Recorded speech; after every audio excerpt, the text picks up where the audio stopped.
Pekne, my sme veľmi radi, že je u nás v dámskom klube opäť po určitom čase pán profesor Lisi. Pekný dobrý deň. Dobrý. Vítajte. No s pánom profesorom sa ideme rozprávať nie na, aby som povedala, príjemnú a veselú tému, práve naopak. Ideme sa rozprávať o svalovej dystrofii. Mnohé z našich diváčok majú to šťastie, že ani nevedia, o čom svalová dystrofia je. Mnohé, bohužiaľ, sa už s týmto ochorením stretli. A keďže my vieme, že chceme vzdelávať a chceme sa stále trošku posúvať, tak sme radi, že ste tu a že nám vysvetlíte, čo vlastne tá svalová dystrofia je.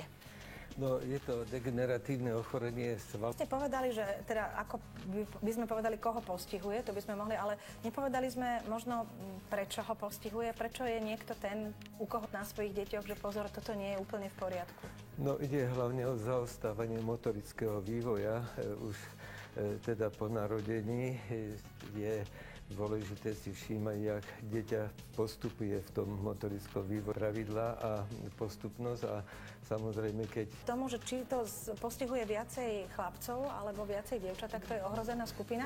A možno by sme mohli hneď nadviazať a povedať k tomu, či viacej chlapci alebo dievčatá. A keď tak prečo, pán profesor? No, takto obidva pohlavia majú tú možnosť teda byť postihnuté s tým, že najčastejšie sa vyskytuje ochorenie, ktoré sa nazýva Duchennová myopátia alebo dystrofia. To postihuje... K svalovej dystrofii už sme si ju definovali. Aký má priebeh? K čomu teda bohužiaľ sa až... No, rehabilitovať celý život. Okrem... A teda, aby sme možno povedali, dá sa to ochorenie vyliečiť? Nedá, ale dá sa zastaviť, alebo teda spomaliť?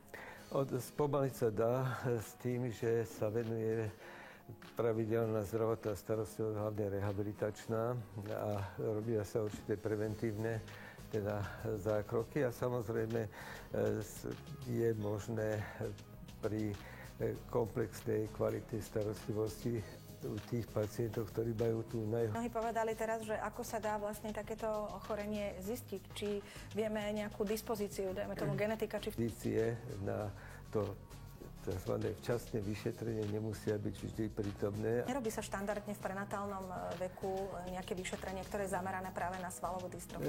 Jedine tam, kde je podozrenie na Duchennovú myopátiu, tam sa dá potvrdiť ochorenie u inak zdravej matky a keď sa potvrdí, tak sa dá zistiť potom už aj v časnom štádiu tehotenstva, že ide aj o postihnuté dieťa.